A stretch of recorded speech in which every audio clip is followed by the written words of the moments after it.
Salut, salut! Bienvenue sur le podcast Autrement. Aujourd'hui, je vais vous jaser d'intelligence artificielle et de comment je l'utilise pour me sauver du jus de cerveau. Donc, pourquoi je vous parle de ça aujourd'hui, c'est que dans les dernières semaines, j'ai fait quelques stories dans lesquelles je parlais de comment j'utilisais ChatGPT, entre autres, pour prendre des notes, justement pour me libérer un peu la tête, de comment je l'ai utilisé pour faire certaines publications, pour recycler du contenu, etc. Bref, j'utilise beaucoup ChatGPT dans mon entreprise. J'ai fait une formation très complète sur le sujet pour m'aider à l'utiliser, surtout en termes de rédaction. Et j'avais envie de partager des trucs et astuces en lien avec l'utilisation que j'ai faite de l'intelligence artificielle dans mon quotidien. Et là, ici, je parle d'intelligence artificielle, je vais parler presque uniquement de ChatGPT parce que c'est l'interface que j'utilise. OpenAI, ChatGPT. Je l'ai en application sur mon téléphone, je l'ai sur mon laptop et j'ai un compte payant. Donc, j'utilise GPT-4. Fait que ceci étant dit, je sais qu'il y a plein d'autres formes d'intelligence artificielle partout. En fait, je l'utilise aussi pour mon podcast, donc le logiciel que j'utilise pour faire l'enregistrement du podcast qui est Riverside. Je vais mettre le lien en dessous dans les notes. C'est un logiciel que j'adore, que j'utilise depuis quelques semaines maintenant et dans lequel est intégrée l'intelligence artificielle, entre autres pour trouver des moments justement d'hésitation pour créer des petits clips à partir des épisodes de podcast. Bref, il y a plein de choses que ça peut faire, les show notes, etc. Je l'utilise pas pour faire mes show notes par contre, mais ça fait une transcription aussi qui est quand même assez spécifique et précise. Bref, j'adore ce logiciel-là et je vais mettre le lien juste en dessous si jamais ça vous intéresse de jeter un coup d'œil à ça. Tout ça pour dire que aujourd'hui, je vais vous parler principalement de ChatGPT et de comment je l'utilise pour me libérer le cerveau et pour m'aider à accomplir des tâches qui sont peut-être un peu redondantes pour moi et qui m'aident aussi parfois en lien avec plus la créativité, je vais dire, ou en tout cas des suggestions, des idées pour les journées où, c'est ça, mon cerveau fonctionne peut-être un petit peu moins vite que d'habitude. Donc, première chose dont je veux vous parler parce que c'est quelque chose qui a attiré beaucoup l'attention sur mes réseaux sociaux et c'est le fait que je vais souvent prendre des notes à l'aide de ChatGPT. Et donc, comment je fais? J'ai déjà parlé, en tout cas, j'en parle assez souvent que mon cerveau produit des idées en quantité industrielle. Et donc, souvent, ce que je faisais dans le passé, c'est que, bon, je les gardais dans ma tête. Après ça, quand je venais travailler, j'allais écrire mes idées. J'oubliais des idées, etc. Donc, j'aimais pas ça. Éventuellement, j'avais des cahiers de notes partout. Donc, j'ai des carnets de notes un peu partout, encore à ce jour, là, dans la maison, dans mon bureau, dans ma sacoche, dans mon sac d'ordinateur, dans ma chambre. Bref, un petit peu partout, comme ça, je note des idées. Sauf que ce que j'ai réalisé, c'est que quand je notais des idées de cette façon-là, j'avais comme je mettais des petits points de forme où je mettais en gros de quoi je voulais parler. Puis quand je reprenais mon idée, par exemple, je me disais, je pourrais parler de telle chose, je pourrais faire tel contenu, je pourrais monter une formation sur tel sujet ou je pourrais partager telle chose dans une story. Quand j'arrivais pour créer le contenu, là, réellement, au moment où j'étais assise devant mon ordinateur pour le faire, c'était comme si mes idées étaient moins claires, c'était moins précis, les mots étaient moins beaux. Puis je trouvais que j'arrivais pas à aller rechercher l'essence là, de ce que j'avais en tête quand j'ai eu l'idée la première fois. C'est le aha de génie. J'arrivais pas à aller rechercher ça avec mes notes. Donc, ce que je fais maintenant, c'est que j'ai l'application ChatGPT sur mon téléphone et il y a un petit système qui permet de parler avec ChatGPT. En fait, il y a deux options que j'utilise. Il y en a une que c'est le petit micro et que je peux parler, puis lui, il transforme tout ça en texte et là, je l'envoie. Et il analyse le texte, mais aussi une fonction où je peux parler avec lui et il me répond verbalement. Donc, je parle à mon téléphone. Quand j'arrête, ça l'envoie ça. En fait, ça le transfère en texte de toute façon. Et GPT me répond verbalement, etc. Et donc, j'utilise beaucoup cette fonctionnalité-là quand j'ai des idées. Et par exemple, je peux avoir des fois des idées justement de contenu, des idées pour mes épisodes de podcast, des idées de publication, de formation, d'infolettres, etc. Et ce que je vais faire, c'est que je vais prendre mon téléphone, je vais dire à GPT, allô GPT, parce que je suis toujours polie avec GPT, j'ai des idées, j'ai une nouvelle idée pour une publication sur Instagram. Peux-tu noter cette idée pour moi? Puis là, maintenant, je lui demande de noter les idées. Je ne demande pas de créer le contenu. Puis souvent, je vais lui dire, peux-tu noter cette idée telle quelle? sans modifier le contenu, etc. Et donc, maintenant, je fais ça, je dis mon idée, bla, bla, bla, bla, bla, bla, bla. Et des fois, je parle, là, j'ai déjà parlé 1 minute et demie, 2 minutes. Il va mettre tout ça en texte et voilà. Il enregistre. Et donc, j'ai mon idée, j'ai les structures de phrases, j'ai le vocabulaire que je voulais utiliser à ce moment-là. Et après ça, quand j'ai le temps, quand c'est la période qui est déterminée dans mon horaire pour gérer mon contenu, je vais m'asseoir devant mon ordinateur, j'ouvre mon compte GPT, j'ai sur mon compte, en fait, là, toutes les conversations que j'ai eues avec GPT. Et là, je peux aller là-dedans et là, je peux reprendre exactement le texte que j'ai dit verbalement, mais qui est maintenant à l'écrit. Et à ce moment-là, je vais le modifier, je vais l'adapter, je vais corriger les erreurs, etc. Je vais peaufiner tout ça. Mais reste que l'idée, là, l'essence que j'avais quand j'ai eu cette idée-là, elle est là, je la vois au travers les mots, les structures de phrases, le rythme dans lequel j'avais les idées venaient, en fait, s'enchaînaient. Donc, c'est vraiment chouette. Pour moi, c'est génial, honnêtement. Ça fait en sorte que quand j'ai des idées, je peux libérer mon cerveau. Hein, je pense pas à ça, puis là, je me dis pas, faut pas que j'oublie, c'est vraiment une bonne idée, je pourrais dire ça comme ça. Tu sais, fait que là, je le dis, ça sort de ma tête, je le sais que c'est noté quelque part, je sais que c'est bien noté, que c'est clair, que c'est précis, que je vais pouvoir repartir de ça puis juste le modifier. Puis j'ajouterais que maintenant, je suis rendue assez à l'aise avec GPT pour dire, OK, voici part de cette idée, je veux que tu le structures de telle façon, etc. Puis là, je vais utiliser tous mes outils plus de rédaction, donc mes trucs de rédaction que j'ai avec GPT pour aller peaufiner cette idée-là et éventuellement la publier. Donc voilà, première chose. Sinon, des fois, ce que je vais faire, comment je vais utiliser GPT dans mon quotidien, autant dans ma vie professionnelle que pour mon entreprise que personnelle, je vais l'utiliser entre autres pour synthétiser de l'information, faire des résumés, faire ressortir l'essentiel de quelque chose. Fait qu'il y a des fois où je vais lui donner carrément un site web, je vais lui donner des documents, je vais lui donner un contenu, puis je vais dire, OK, est-ce que tu peux justement me faire un résumé des idées les plus importantes dans ce texte ou dans ce contenu? Fait qu'il va me faire ressortir l'essentiel. Puis après ça, si moi, je vais aller fouiller, je vais aller voir, je veux avoir plus de détails, plus d'informations, je suis pas certaine, tout ça, et là, je vais aller prendre le temps de tout lire, mais des fois, ça me permet de juger rapidement si j'ai l'impression que je vais apprendre quelque chose finalement en lisant ça ou c'est vraiment des informations que je connais déjà. Il est quand même très efficace là, pour synthétiser, résumer des informations, faire ressortir l'essentiel.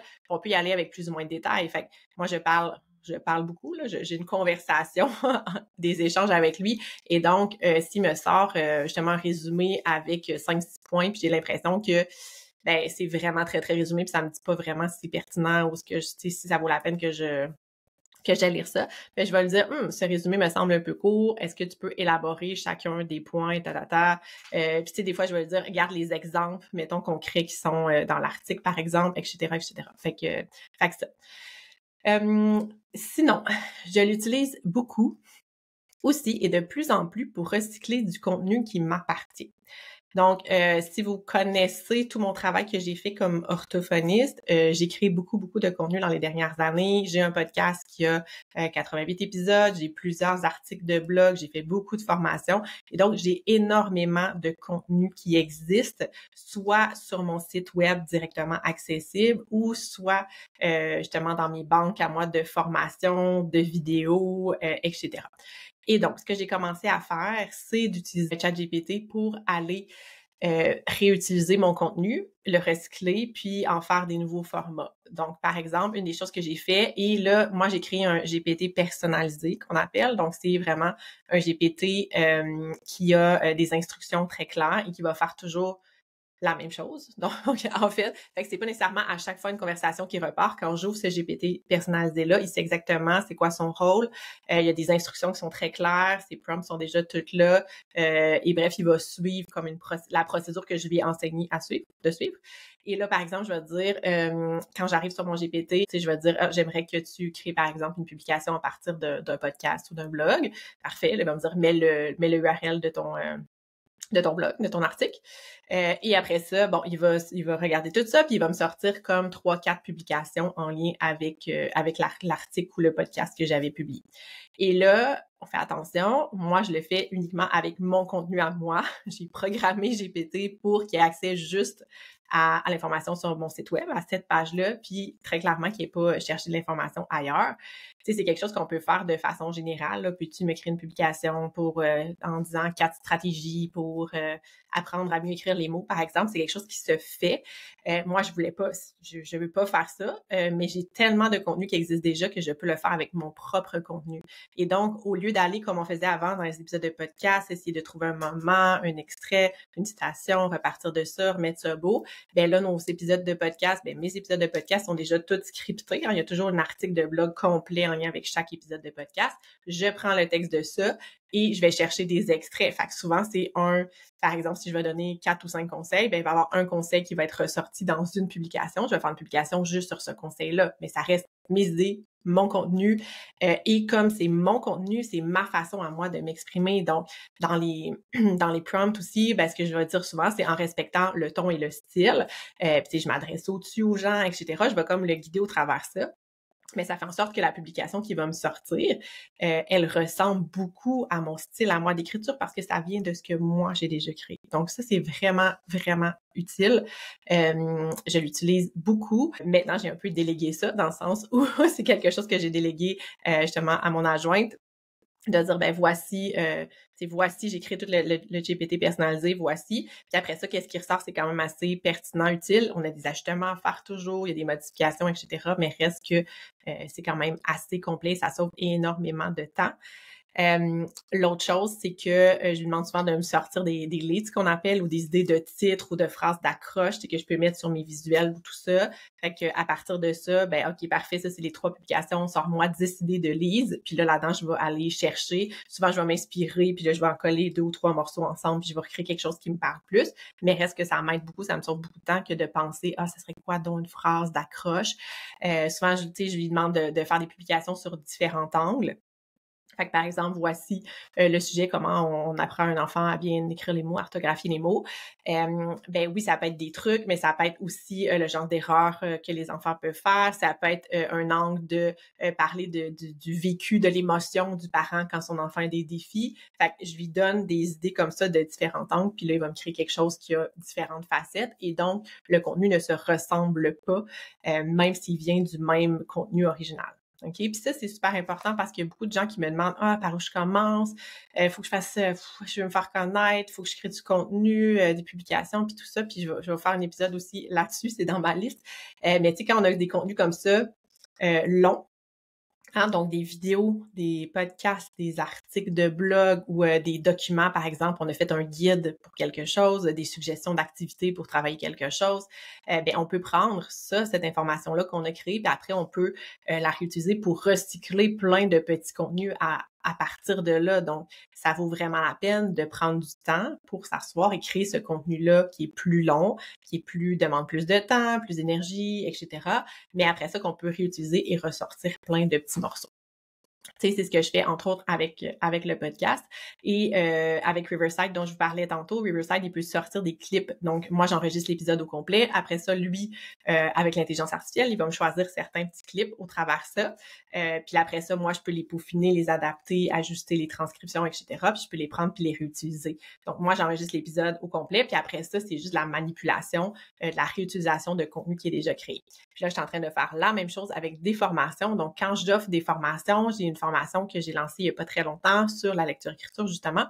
Et c'est une formation qui est très complète. C'est du matériel tout neuf, super à jour et c'est tout filmé, enregistré. Et là, j'utilise Riverside. Je lui demande, OK, est-ce que tu peux, dans ce module-là, qui est justement les stratégies de compréhension en lecture, ben avec Riverside, je dis OK, dans ce module-là de 5 minutes, va m'extraire 4 ou 5 clips. Après ça, moi, je peux prendre les clips, je peux les partager. Puis après ça, ben tu sais, là, c'est du contenu, c'est des conseils, mais très courts, très brefs. Puis en fait, l'idée, c'est d'intéresser les gens à ce contenu-là, de voir que c'est pertinent, utile. Et ensuite de ça, les amener à avoir de l'intérêt pour le reste de mon contenu, soit mon contenu qui est déjà disponible sur le site web en référent ou directement au contenu de ma formation, qui est une formation payante. Donc, je prends le contenu que j'ai déjà créé, que je vends, en fait. J'en prends des petits morceaux, là, des 30 secondes, 45 secondes, juste pour dire, hey, ça a l'air de ça. Je te donne des trucs de ce genre-là. Regarde comme c'est utile et pertinent. ça te tenterait-tu soit d'avoir plus d'informations, soit de me suivre, d'avoir mon infolettre ou éventuellement même d'acheter la formation complète. Donc voilà, fait que ça c'est une des autres que je fais avec l'intelligence artificielle, donc avec un mélange de Riverside et ChatGPT dans ce cas-là. Sinon, une des autres choses qu'on a fait que je trouve vraiment très cool, c'est que sur mon site web, je travaille beaucoup mon SEO, donc mon référencement naturel, pour que justement mon contenu qui est là, ben il dorme pas, hein, que les gens qui cherchent par exemple, je sais pas moi quelque chose en lien avec la production des premiers mots chez l'enfant, ben ils tombent directement sur mon article de blog à moi ou mon épisode de podcast à moi. Donc ça prend quand même beaucoup de travail être capable sur Google par exemple de ressortir au niveau du SEO, c'est quelque chose que je travaille depuis quand même longtemps. Et une des choses qui peut aider pour tout ce qui est le référencement, le SEO, c'est d'aller utiliser des bons mots-clés, d'aller utiliser, par exemple, exactement les termes, les questions que les parents peuvent se poser, par exemple, quand ils cherchent quelque chose sur Google. Et si on a exactement les questions que les gens se posent et les réponses aux questions, pas très loin dans le même texte, ben souvent Google va nous mettre en haut là, dans les premières recherches. Donc ça montre un peu de l'autorité, ça l'aide à notre site à être vu, etc. Donc ce que j'ai fait, c'est qu'avec GPT, on est en train de faire le tour de tout notre contenu qui est sur le site web et de dire OK, ben voici par exemple mon article de blog. Ressors-moi comme 4 questions en lien avec cet article de blog-là que les parents pourraient rechercher, par exemple, sur Google. Écris-moi une réponse courte et adaptée. Encore une fois, je pars de mon contenu à moi. Je vais lui dire, tu sais, les gens qui voudraient là, lire ce type de contenu-là, qu'est-ce qui se pose comme question qui pourrait les amener à vouloir lire cet article de blog-là? On ressort tout ça, on met les 4 questions en bas. J'ai organisé mon site web. J'ai fait des manipulations dans mon site web pour ajouter cette section-là en bas de mes articles. Et donc, là, pour l'instant, on voit pas les résultats. On vient de commencer à faire ça. Mais je suis pas mal certaine que c'est quelque chose qui va avoir un impact à long terme sur ma présence, là, mon référencement sur Google, entre autres, tous les moteurs de recherche. Donc, ça, c'est une affaire très cool. Si je l'avais fait moi-même, relire chaque article, essayer de voir les questions, c'est quoi les mots-clés, qu'est-ce que les gens pourraient chercher, comment le formuler, trouver la réponse, tout ça, ça m'aurait pris des heures. Là, on a un prompt qui est déjà prêt, on rentre l'article, l'URL de l'article de blog, et voilà, on a nos questions, on va intégrer ça dans le site web, bam, bam, c'est fait. Donc, on sauve énormément de temps et c'est quelque chose qui va être, selon moi, très utile pour mon référencement éventuellement de mon site web. Sinon, une autre chose qu'on a fait, que j'ai fait avec mon adjoint, on va se dire, qu'on a fait, moi et Charlotte, c'est en fait qu'on a... je vous disais dans un épisode précédent, je sais pas si vous avez écouté, mais que pour moi, ma zone de génie, c'est d'expliquer, de verbaliser, de vulgariser, mais à l'oral. C'est beaucoup plus facile pour moi de faire, de parler, tu sais, d'avoir des petits points, puis de parler, puis de m'exprimer, puis de faire des liens entre mes idées, que, par exemple, de suivre quelque chose de très formaté, très écrit. Et quand j'ai fait ma nouvelle formation, justement, lecture-écriture, ce que j'ai fait, juste l'idée de m'asseoir puis de faire le PowerPoint, la présentation avec tous les points, organiser ça, pour moi, voilà. J'allais dire un mot que je ne dirais pas ici, mais bref, je trouvais ça lourd, ça me pesait, je procrastinais vraiment ça me tentait pas. Et j'ai décidé que j'allais aller dans ma zone de génie et que j'allais enregistrer. J'avais mes points, j'avais tout fait mes lectures avant, tout était dans ma tête, c'était clair, j'avais mes petits points de forme et j'ai enregistré ma formation comme ça, sans script, sans texte, sans être très organisé, sans présentation PowerPoint que je suis. Et ce qu'on a fait à la place pour les gens qui aiment mieux voir, qui sont plus visuels, qui aiment mieux lire, qui veulent avoir des repères, ce qu'on a fait, c'est qu'on a demandé encore une fois à Riverside et GPT de dire « OK, voici la vidéo de formation, extrais-moi toute la transcription à l'écrit de ça. » On a pris ça, on a mis ça dans ChatGPT, on a fait un prompt aussi pour ça et on a demandé à ChatGPT de faire les notes, en fait, de faire un résumé très clair, très complet, très détaillé en gardant les exemples, etc., en gardant le ton, en simplifiant, c'était déjà simplifié, là, mais sans utiliser des mots de vocabulaire trop complexes, etc. Et donc, on a créé comme ça des notes. Donc, en dessous de chaque formation, il y a comme une transcription. C'est pas exactement ce que je dis, justement parce que, bon, des fois, je vais bafouiller, des fois, je fais des erreurs, mais en gros, c'est vraiment exactement le contenu que j'ai transmis, résumé en paragraphe ou avec des points, des petits points. Donc, quelqu'un pourrait prendre le contenu de ça, le lire et avoir accès à tout le contenu de la formation. Donc, moi, ça m'a permis de donner une version écrite à ceux qui préfèrent cette modalité-là, mais sans moi me mettre les contraintes de tout organiser, structurer, puis de faire par écrit la présentation. Donc, ça aussi, ça a été vraiment très, très aidant. J'ai sauvé beaucoup de temps et j'ai surtout sauvé beaucoup beaucoup de lourdeur, donc c'était beaucoup plus léger. Je m'assoyais le matin, OK, j'enregistre tel module, je vais parler de telle chose, parfait, c'est parti. OK, c'était ça. Puis après ça, on a fait comme toute la transformation par la suite. Puis encore une fois, je vous réfère à mon épisode sur la zone de génie, mais c'est pas moi qui ai fait ça, dans le sens où moi, mon expertise, c'est de connaître cette information-là, de la transmettre, de la simplifier, la vulgariser. Après ça, justement, on a utilisé des outils pour les tâches plus répétitives. Hein? Donc ça, c'était pas dans ma zone de génie d'écrire le script de ce que je venais de dire. Fait qu'on a utilisé un outil pour le faire. Sinon, une autre chose que j'utilise, en fait, là, une autre fonctionnalité de GPT que j'utilise, de l'intelligence artificielle, en fait, c'est de trouver différents angles, différents titres, comme je disais tantôt, ou de trouver des appels à l'action. Fait que quand j'ai un contenu ou quand je vais faire, mettons, une page d'inscription pour un webinaire ou une nouvelle offre de service que je vais avoir le titre, bien souvent, je dis mes idées, je fais comme, moi, j'appelle ça un brain dump, là, dans le sens où je mets toutes mes idées dans le fond, sur un texte, là. Fait que quand j'ai des idées qui viennent, je mets mes idées, j'écris sans que ça soit nécessairement tout organisé. Des fois, je vais demander de m'organiser ça en sections. OK, voici tout le chaos qu'il y a dans ma tête. Est-ce que tu peux regrouper les idées qui vont ensemble, simplifier tout ça? Fait qu'il me sort quelque chose qui est plus organisé, plus clair. Après ça, je dis, OK, voici, je sais pas, par exemple, souvent, on va parler en marketing de c'est quoi les bénéfices de ton produit et ton service, c'est quoi les avantages, c'est quoi les objections que les gens pourraient avoir, c'est quoi la transformation, qu'est-ce que tu cherches à amener aux gens, etc. Fait que je liste tout ça, la clientèle, tout ça, puis je lui demande de me brainstormer, je sais pas, 15 idées de titres ou de leads pour ce contenu-là. Fait que c'est mon contenu, c'est mes idées, mais là, il va tout aller chercher ça ensemble puis remettre ça ensemble. Des fois, c'est vraiment poche. Des fois, c'est bien. Souvent, je vais prendre certains petits points puis je vais les remettre ensemble et donc, ça va donner quelque chose qui a de l'allure au final. Donc, ça. Sinon, des fois, c'est ça, tout ce qui est un peu les synonymes. Tu sais, souvent, j'ai tendance à utiliser beaucoup les mêmes mots quand je m'exprime parce que, justement, j'essaie de simplifier, de vulgariser, fait que de pas prendre des mots qui sont trop complexes pour que les gens puissent bien me suivre, bien comprendre, même s'ils sont pas trop familiers avec le sujet. Donc, d'essayer de abaisser un peu mon niveau de langage, mon niveau de vocabulaire pour que ça soit très simple et très facile à comprendre pour n'importe qui. Mais des fois, ça va faire en sorte que j'ai l'impression que je répète souvent les mêmes mots. Puis là, les mots que je pourrais utiliser, ben c'est des mots que je trouve qui sont peut-être compliqués puis qu'il faudrait que j'explique. Fait que je vais souvent l'utiliser pour ça ou justement de reformuler. Tu sais, je dis souvent aider. Là. Aider, ça revient souvent dans mon vocabulaire. Aider telle personne à faire telle chose. Aider. Et donc, ben des fois, je vais demander à GPT, OK, parfait. Là, dans ce paragraphe-là, je trouve que j'utilise souvent le verbe aider. Peux-tu me proposer d'autres façons d'exprimer ce concept-là, par exemple? Donc, ça.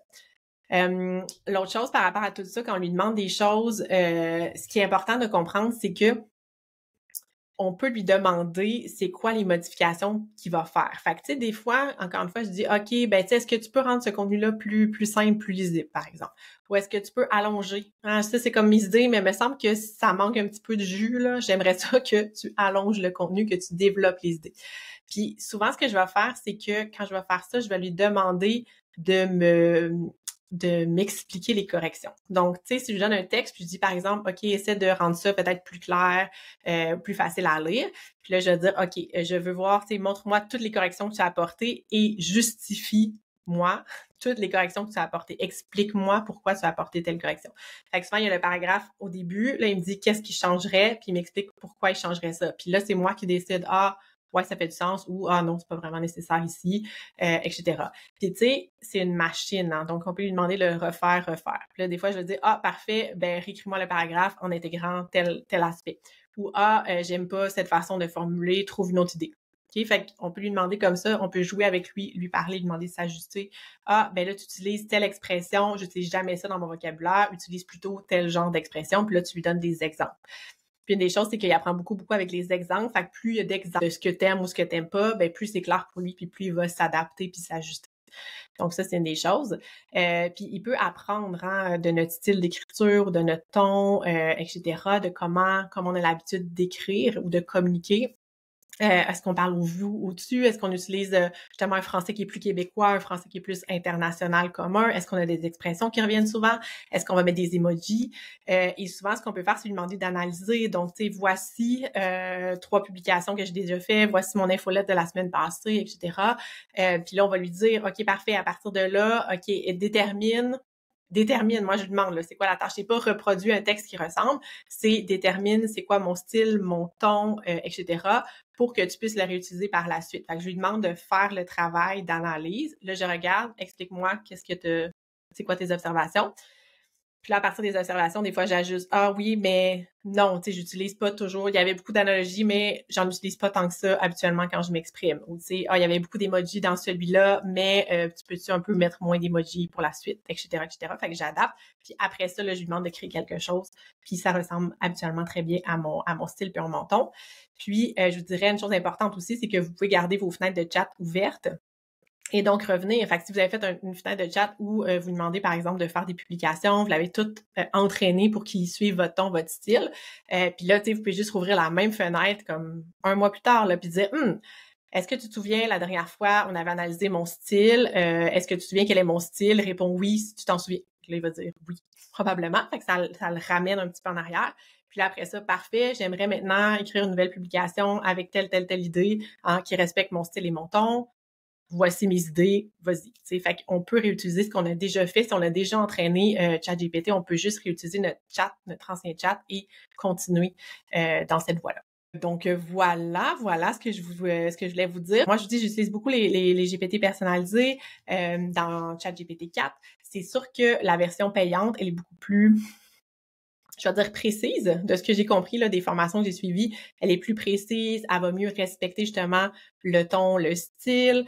Mais tu sais, il y a quand même beaucoup de choses à faire avec la fonction qui est gratuite quand même. Ça va peut-être demander un peu plus d'ajustement, un peu plus de va-et-vient, d'itération là, entre nous puis ChatGPT pour être sûr qu'on a quelque chose qui ressemble, ou en fait, il va vous faire le premier gros jet, puis vous allez aller peaufiner s'il n'arrive pas à comprendre finalement ce que vous voulez au final, parce que des fois, il n'arrive pas très bien à comprendre. Là. Des fois, on se comprend pas de ce qu'on veut, puis je finis par dire « Ah, ben tant pis, t'as fait le plus gros, je vais finir, ça va être moins compliqué que de poursuivre dans cette optique-là. » Fait qu'il y a ça aussi. Mais reste que c'est ça. C'est un outil qui est très utile, très aidant, puis moi je vous dirais, si vous commencez à l'utiliser, donnez-vous une chance, parce que à chaque fois que je parle de ça puis de tout ce que je fais avec ça, la plupart des gens me disent ouais, j'ai comme essayé, mais finalement ça donnait pas ce que je voulais, c'était plus long, fait que finalement j'ai comme laissé faire, puis je l'ai fait de moi-même. C'était comme ça au début, ok, c'était comme ça au début quand j'ai commencé. Mais j'ai fini par apprendre à l'utiliser, j'ai appris à jouer avec, à savoir qu'est-ce qui fonctionnait pas. C'est un peu quoi ses limites, là. Il y a des choses que je lui demande, puis ça fonctionne pas souvent, là. Je réessaie sur d'autres approches, mais il y a des choses que vous pouvez dire, non, tu sais, ça fonctionne pas, je le garde, mais donnez-vous le temps, essayez de manipuler, essayez beaucoup d'être en interaction, je vais dire ça. Fait que de donner du feedback quand il fait quelque chose, ça, j'aime pas ça, mais ça, j'aime ça. OK, tu sais, maintenant, remplace, moi, je dis souvent des cocos, je dis, OK, remplace quelques reprises coco par enfant. Là, il met juste coco. Je dis, non, je veux que tu conserves enfant et que tu me mettes aussi parfois coco. OK, là, il va le faire. Tu sais, fait on est vraiment comme ça en interaction, parce que si vous essayez de prendre les prompts, les gros prompts là, que vous pouvez copier-coller, ça va donner un résultat ish. Là. Pour l'avoir essayé plusieurs fois, ça peut fonctionner, mais il va quand même avoir beaucoup d'adaptations à faire. Puis si vous voulez vraiment que ça ressemble à ce que vous allez créer ou ce que vous avez dans votre tête, ou la façon de vous organiser, parce que il peut aussi faire des tableaux, il peut aussi faire des graphiques, ce genre d'affaires-là, là, c'est quand même assez intéressant. Mais si vous voulez que ça ressemble à ce que vous avez dans votre tête, il faut falloir probablement que vous fassiez plusieurs allers-retours entre ces productions, vos attentes, ces productions, vos attentes, on s'ajuste, puis on finit par avoir quelque chose qui a de l'allure. Mais je dirais qu'au final, à force de le faire, de pratiquer, puis de garder vos fenêtres de chat, justement, où il est rendu bon, vous allez sauver du temps à long terme. Voilà, et juste pour rendre le crédit à qui il appartient, j'ai appris beaucoup de choses que je vous ai partagées aujourd'hui dans la formation d'Alexandra Martel, la machine à écrire. C'est une formation qui est faite en fait surtout pour travailler la rédaction avec ChatGPT. Donc, pour travailler la rédaction avec ChatGPT, sinon si moi j'avais acheté le bundle catching de Geneviève Cauvin l'an passé, cette année. Et donc, il y avait une formation aussi qui s'appelle Pia Pia Pia, qui va comme un peu aller décortiquer comment ça se passe à l'intérieur justement des GPT personnalisés, des codes. Elle donne vraiment des exemples très concrets de comment elle l'utilise. Fait que c'est très cool aussi. Fait que c'est sûr que moi, je me suis inspirée beaucoup de ce contenu-là et d'autres vidéos que j'ai suivies sur YouTube, des choses que j'ai testées moi-même et que j'ai finalement testé, amélioré. Souvent, je vais partir des idées que j'ai dans ce genre de formation-là, puis j'ai essayé de les réappliquer à qu'est-ce qui est utile pour moi et pertinent. Je ne suis pas copywriter, je fais pas de la rédaction, mais j'ai quand même beaucoup de tâches de rédaction à faire, d'écriture. Et donc, je vais m'inspirer un petit peu de tout le monde pour aller créer quelque chose qui me convient à moi, qui répond à mes besoins. Donc, j'avais envie de vous partager ça aujourd'hui, puis de vous dire que si vous avez des idées, des choses que vous pensez qui sont répétitives, qui sont redondantes ou qui pourraient se faire plus facilement, plus automatiquement par l'intelligence artificielle, ben go, essayez-le, faites des recherches, allez lire. Honnêtement, le temps que vous allez investir à essayer des choses à vous adapter puis à modifier, ça va valoir vraiment, vraiment la peine en termes de temps et d'énergie que vous allez sauver par la suite. Donc voilà, sur ce, ben je vous dis à la semaine prochaine.